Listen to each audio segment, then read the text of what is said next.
Hello everyone, नमस्ते, राधे राधे। कैसे हैं आप सब? उम्मीद है आप सब अपने घरों में ठीक होंगे। लड्डू गोपाल की कृपा आप सब पर बनी रहे। मैं भी ठीक हूँ। बेटे की तबीयत अब पहले से थोड़ी बेटर है। तो जी वेलकम है आपका मेरे एक और न्यू व्लॉग में विद पेरेंटिंग टिप्स के साथ। तो जी ये व्लॉग है थर्सडे का। थर्सडे में तो बेटा तो स्कूल चला गया था, तो मैं बना रही हूँ साग। तो आप भी कहेंगे पिछले ब्लॉग में भी साग बनाया था, इसमें भी साग बना रही हूँ। तो जी मेरे घर में अब बनेगा वीक में कम से कम 2 बार में साग बन ही जाएगा, क्योंकि घर में मम्मी पापा हैं, उनको भी पसंद है, मुझे भी पसंद है। बच्चे तो थोड़ा ऐसे ही खाते हैं, बट अच्छा लगता है तो बना ही लेते हैं। बेटे के लिए बनाया सुबह सैंडविच, वेजिटेबल सैंडविच उसको बहुत पसंद है, तो मैं उसके लिए वेजिटेबल सैंडविच मलाई में वेजिटेबल्स डाल के और तब बनाती हूँ, काली मिर्च और नमक काला डाल के तब उसको देती हूँ। उसको वेजिटेबल सैंडविचेस बहुत पसंद हैं। उसको मेयोनी भी चाहिए, बट मेयोनी मैं खुद घर पे बनाती हूँ। बाहर की मेयोनी बिल्कुल भी वो नहीं करती हूँ, कि बाहर की मेयोनी बहुत ज़्यादा बेकार होती हैं। उसमें बहुत सारे हार्मफुल केमिकल होते हैं जो बच्चों के ब्रेन को बहुत ज़्यादा डिस्ट्रैक्ट करते हैं। इसलिए मैं मेयोनी बिल्कुल भी नहीं अलाउ करती हूँ। पहले मैंने उसके बारे में, मैं ये नहीं कह रही कि मैंने नहीं खिलाया, पहले बच्चे के लिए मेयोनी आती थी घर पे, बट मैंने उसके बाद कहीं पे सुना था, फिर मैंने उसके बारे में रिसर्च किया, तब मुझे जाकर पता चला उसमें बहुत सारा रिफाइंड और वगैरह बहुत ज़्यादा डलता है। तब से मैंने घर में मेयोनी लाना बंद कर दिया है, बिल्कुल बंद कर दिया है सच में। बाहर जो बर्गर वगैरह में खा लेते हैं कभी कभी तो खा लेते हैं, वरना बिल्कुल भी नहीं लाती। घर पे तो बंद ही कर दिया मैंने मेयोनी लाना।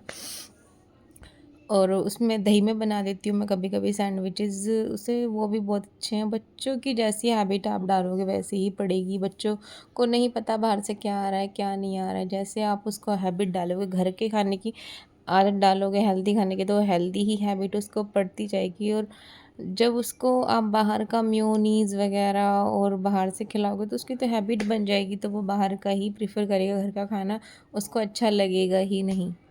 बेटे को भेजकर मैं लग गई हूँ अब अपनी तैयारी में लंच बनाने में। तो मैं बना रही हूँ साग, जैसे कि मैंने पहले भी आपको बताया है। तो साग की तैयारी कर रही हूँ मैं, अब काट रही हूँ लहसुन।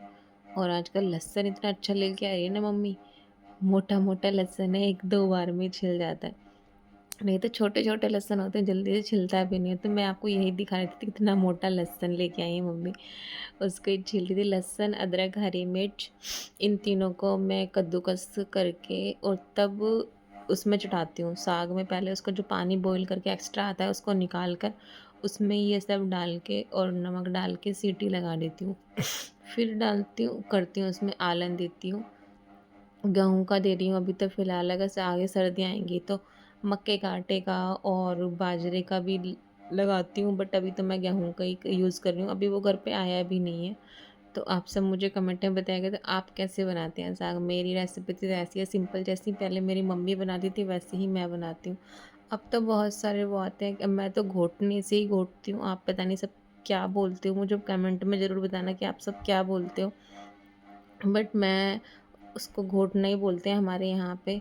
अब सब मशीन भी आने लगी हैं, मशीन से जो इलेक्ट्रिक बीटर आते हैं उनसे भी घुट जाता है अच्छे से, बट उनका टेस्ट अलग ही हो जाता है, टेस्ट में फ़र्क आ जाता है। तो मैं घोटने से ही घोटती हूँ। घोटने के बाद उसको लगाती हूँ, फिर छोंक लगा देती हूँ उसमें, प्याज लहसुन दोबारा से अच्छे से छोंक लगा देती हूँ और उसमें देसी घी डालकर तब खाते हैं। आप ट्राई ज़रूर करना, अच्छा बनता है, काफ़ी अच्छा, सबको अच्छा लगता है मेरे हाथ का साग बना हुआ। तो जी अब आते हैं अपने मेन टॉपिक पे, पेरेंटिंग टिप्स में। तो आज मैं सब आप सबके साथ शेयर करने वाली हूँ बच्चों का स्क्रीन टाइम कम करने के लिए टिप्स। तो जी जो बच्चे ज़्यादा टीवी देखते हैं फ़ोन देखते हैं उनको आप कैसे हैंडल कर सकते हैं, क्योंकि बच्चे तो आजकल के बिल्कुल भी नहीं सुनते हैं, जिससे कि बच्चे बहुत ज़्यादा मतलब कि स्क्रीन टाइम आँखें उनकी बच्चों की बहुत जल्दी से वीक हो जाती हैं, बुक्स भी नहीं पढ़ पाते हैं। बहुत से बच्चे ऐसे हैं कि 2-2 3-3 घंटे टीवी में लगे रहते हैं। हम मेरे पास में ही हैं जो पड़ोस में छोटी सी बेटी है उनकी, और फ़ोन में 1-1 घंटा 2-2 घंटा फ़ोन में देखती रहती है, पोएम देखती रहती हैं। बल्कि मैं उन्हें बोलती भी हूँ कि आप बेटी को इतना क्यों दिखाते हो फ़ोन अभी से? तो बोलती हैं कि मेरा काम कैसे होगा फिर? मतलब अपना काम करने के चक्कर में आप बच्चों का फ्यूचर ख़राब कर रहे हो। अभी तो आप सबको ये अच्छा लग रहा है, बट बाद में आप उसके लिए पछताना पड़ेगा, क्योंकि अभी तो आप उसको देकर खुश हैं, बाद में उसके पास आपके लिए टाइम नहीं होगा, तब आपको रोना पड़ेगा इस चीज़ के लिए कि हाँ, मैंने अपनी बेटी को किस टाइप से उसको फ़ोन दे देकर उसकी हैबिट ख़राब कर दी है। अगर वो मेरा व्लॉग देखेंगी तो बोलेंगी ज़रूर कि तूने मेरी बेटी का एग्ज़ाम्पल लिया है। बट जो राइट है वो राइट है। स्क्रीन से बढ़ती दूरी बच्चों के लिए खुशियों की पहली सीढ़ी होती है। अगर बच्चों को आप स्क्रीन से उनकी दूरी करेंगे तो बच्चों के लिए बहुत ही अच्छा होगा। उनकी खुशी बाहर के खेलों में ज़्यादा आएगी। आउटडोर गेम्स, इंडोर गेम्स, बहुत सारे ऑप्शंस हैं जिससे आप अपने बच्चों के लिए स्क्रीन टाइम कम कर सकते हैं। ज़रूरत है इस बात की कि हम उन्हें बाहरी खेलों और क्रिएटिव एक्टिविटीज़ में शामिल कैसे करें। तो मैं आपके साथ शेयर करूँगी इसी बारे में कुछ टिप्स एंड ट्रिक्स। तो जी बने रहिए मेरे ब्लॉग में। तो जी सबसे पहले स्क्रीन टाइम फ़िक्स करें। अपने बच्चों का स्क्रीन टाइम, मोबाइल हो या फिर टीवी हो, उनका टाइम फ़िक्स करें कि आपने इतने घंटा टीवी देखना है तो इतने घंटे ही देखना है। 1 घंटा फ़िक्स बहुत होता है बच्चों के लिए। आप 1 घंटे का टाइम फ़िक्स करें कि आपको कुछ भी टाइम हो, दोपहर का टाइम हो, क्योंकि सुबह तो बच्चे स्कूल जाते हैं, तो शाम के टाइम या फिर दोपहर के टाइम 1 घंटा बच्चे के लिए बहुत होता है, काफ़ी होता है। तो आप बच्चों के लिए टाइम फ़िक्स करें। अपने बच्चे के तभी साथ एक अपना बच्चों का सीक्रेट हैंडशेक टाइम बनाएँ टेबल बन जिससे पाएगा कि कि हाँ, जब आप मुझे वो इस टाइम से स्कूल इस टाइम जाए तक या फिर देखना है ट्यूशन तो जाए मम्मा गुस्सा नहीं वहाँ से करेंगी। आए तो आप अपना बाहर हैंडशेक खेलने के बच्चे के लिए साथ मोटिवेट करिए तो करें, बच्चे को बच्चों को याद फिज़िकल रहेगा कि हाँ एक्टिविटी हम जैसे रोज़ ये वाला स्पोर्ट्स में भी हैंडशेक शामिल करते हैं करें। और स्कूल में आपका स्पोर्ट्स हो और या फिर आपके घर बच्चे का में आप बहुत अच्छा बच्चों के बॉन्ड बन साथ जाएगा। गेम्स आप मुझे ज़रूर कमेंट खेलें, में ज़रूर चाहे तो बैडमिंटन, बताइएगा और फुटबॉल, ट्राई ज़रूर कैसे करिएगा बहुत सारे गेम्स होते हैं जो मम्मा भी पार्टिसिपेट कर सकती हैं। मैं खुद अपने बेटे के साथ बैडमिंटन खेलती हूँ, क्योंकि बैडमिंटन मुझे स्टार्टिंग से ही आता है। मैं अपने स्कूल की चैंपियन रह चुकी हूँ, तो मुझे बैडमिंटन बहुत अच्छे से आता है। मैं इसके डैडी के साथ भी बैडमिंटन खेलती थी और अब मैं अपने बेटे के साथ भी बैडमिंटन खेलती हूँ। और बल्कि मेरे बेटे को अभी आता नहीं है तो मैं उसको भी सिखा रही हूँ।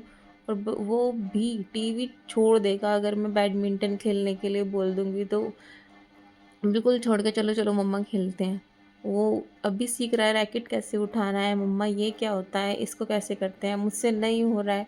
बट बार बार बार बार कर करके मैं उसको सिखा कर छोड़ूंगी, क्योंकि मैंने इसके डैडी को भी सिखाया था और मैं इसको भी सिखाऊंगी, क्योंकि बाहर की एक्टिविटी बच्चों के लिए बहुत ज़्यादा ज़रूरी है। बल्कि मेरा बीच में छूट गया था खेलना, जब इसके डैडी के साथ ये सब हुआ तो मैंने भी गेम छोड़ दिया था खेलना। तो उसका मेरे साथ यही हुआ कि मैं अपने हेल्थ पर बिल्कुल भी ध्यान नहीं दे पाई और मुझे बहुत सारे हेल्थ इश्यूज हो गए हैं। बट अब मैं धीरे धीरे अपनी बॉडी को फिट कर रही हूँ, एक्सरसाइज भी कंटिन्यू कर रही हूँ और बहुत सारे मैं कर रही हूँ। इसके साथ मैं एक व्लॉग शेयर करूँगी अपना वेट कम करने के लिए, बिकॉज़ मैंने अपना 4 केजी वेट लूज़ कर चुकी हूँ अभी तक। और उसके बाद है फैमिली के साथ समय बिताएं। स्क्रीन के बिना सारी फैमिली मिलकर एक्टिविटीज़ करें, जैसे बोर्ड गेम्स, चेस, लूडो, कहानियाँ सुनाएं, खेलना। बच्चों के साथ बहुत सारी एक्टिविटीज़ हैं जो आप कर सकते हैं। फैमिली एक साथ होकर बैठेगी तो बच्चा भी टीवी छोड़ेगा, वहीं पर बैठेगा। जैसे आप करोगे बच्चा वैसे ही करेगा। आप बुक्स पढ़ने बैठोगे तो गारंटीड है कि बच्चा बुक्स पढ़ने बैठेगा ही बैठेगा।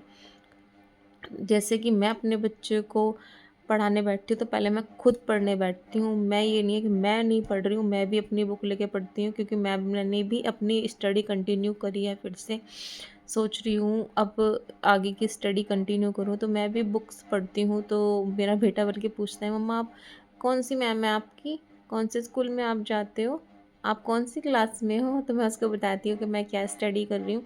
अभी आप छोटे हो, तब आप बड़े हो जाओगे तब आप इस लेवल पे पहुँचोगे। तो मैं कर रही हूँ नेट की प्रिपरेशन। यूजीसी नेट मैंने शादी से पहले किया था, जो मेरा क्लियर नहीं हुआ था, एक एग्ज़ाम मेरा रह गया था।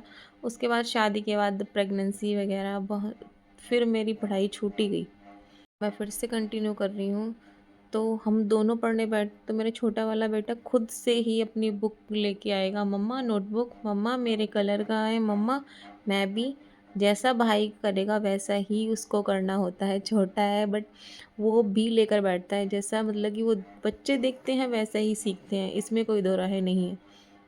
उसके बाद है रूटीन सेट करें। रूटीन में पढ़ाई हो, खेल हो या फिर आराम, टाइम फिक्स करें जिससे स्क्रीन का यूज़ कम हो।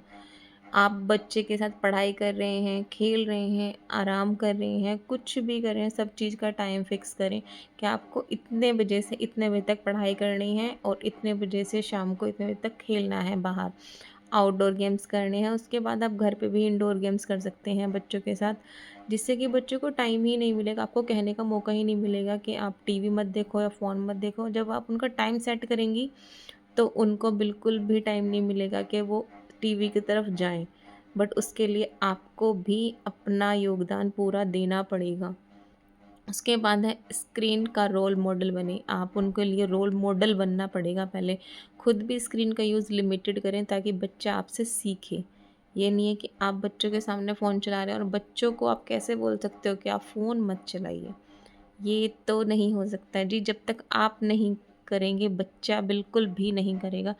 आप उसके सामने बुक पढ़ोगे तो बच्चा बुक पढ़ेगा ही पढ़ेगा। आप अगर उसके सामने फ़ोन देखोगे तो बच्चा आपसे पहले फ़ोन देखेगा और आप उसे कुछ बोल नहीं पाओगे, क्योंकि बच्चा खुद बोलेगा कि जब आप देख रहे हो तो मैं क्यों नहीं देख सकता। आजकल के बच्चे स्मार्ट हो गए हैं मम्मा, इसलिए पहले आप खुद को चेंज करें, लिमिटेड करें यूज़। मैं ये नहीं कर रही हूँ क्योंकि आजकल बिल्कुल भी फ़ोन के बिना तो कुछ नहीं है। सोशल मीडिया तो आजकल बिल्कुल छोड़ ही नहीं सकते हैं, इसलिए बच्चों के सामने तो कम से कम यूज़ करें। जैसे कि बच्चों को भी आप पर फ़क्र हो कि हाँ, मेरी मम्मा ने इतने एजुकेटेड हैं तो हमें भी कुछ करना है। बच्चे हमारे रोल मॉडल तभी बनेंगे, अपने पेरेंट्स को तभी मानते हैं जब उनके सामने कुछ दिखता है बच्चों को कि हाँ, हमारे मम्मी-पापा ने इतना एजुकेट किया है तो हमें भी कुछ ना कुछ करना है। बच्चों के साथ बहुत सारे गेम्स खेल लिए, मिलकर एक सीक्रेट कोड बनाइए, उन्हें बहुत सारा प्यार करें, हग करें। इससे बच्चों के साथ आपका बॉन्ड बहुत अच्छा हो जाएगा। कभी-कभी नाश्ते में उनका फ़ेवरेट चीज़ें स्प्रिंकल करें। उनके खिलौने के साथ एक मज़ेदार सीन बनाएँ जिससे आप कुछ आवाज़ें निकालें, एनिमल्स की आवाज़ें निकालें, उनका एक प्यारा-सा हेयर स्टाइल बनाएँ, थोड़ी देर के लिए गुदगुदी करें, अजीब-अजीब चेहरे बनाकर उनके साथ खेलें, आउटडोर गेम्स खेलें। बॉयज़ हैं तो गाड़ियाँ और पिस्टल से ही खेलेंगे तो आप भी थोड़ा बहुत उनके साथ खेल सकते हैं। और गर्ल्स हैं तो डॉल से, हाउस डॉल से खेलेंगी तो आप भी उनके साथ खेल सकते हैं। बच्चों के साथ थोड़ा टाइम स्पेंड करिए जिससे कि बच्चे आपको समझ सकें। उनके साथ एक स्पेशल हैंडशेक बनाइए जब वो स्कूल से आएँ, ट्यूशन जाएँ शाम को, उनके साथ एक अपना स्पेशल बॉन्ड बनाएँ हैंडशेक करके, जिससे कि बच्चों का और आपका एक इतना स्पेशल बॉन्ड बनेगा कि आप खुद पे फ़क्र करेंगी कि हाँ, ये मेरा बेटा है या मेरी बेटी है। तो जी मिलते हैं अब नेक्स्ट व्लॉग में नए पेरेंटिंग टिप्स के साथ। तो जी लाइक और शेयर कमेंट करना बिल्कुल ना भूलें और आप लाइक बिल्कुल करिए जी। एक लाइक आपके एक लाइक मेरे लिए बहुत इन्फॉर्मेटिव होता है नई वीडियो बनाने के लिए। और मैं सच में बहुत मेहनत कर रही हूँ, अभी सीख भी रही हूँ कैसे-कैसे करना, क्योंकि बिकॉज़ मैं इतनी अभी इस काम में परफेक्ट नहीं हूँ, बट धीरे-धीरे सीख रही हूँ सब कुछ करना। अपने बच्चों के लिए मुझे बहुत कुछ करना है। उनके पापा की कमी तो मैं पूरी नहीं कर पाऊँगी, बट हाँ, उनकी खुशियों में कभी कोई कमी नहीं आने दूँगी। मैं उनके लिए अपना रोल मॉडल बिल्कुल बनूँगी, जिससे कि मेरे बच्चे कभी ये ना बोलें कि हाँ, मेरे पापा नहीं थे तो हमारी मम्मा ने हमारे लिए ये कमी करी है। मैं उनके लिए कभी किसी चीज़ की कमी नहीं होने दूँगी। तो जी मिलते हैं नेक्स्ट व्लॉग में। राधे राधे जी।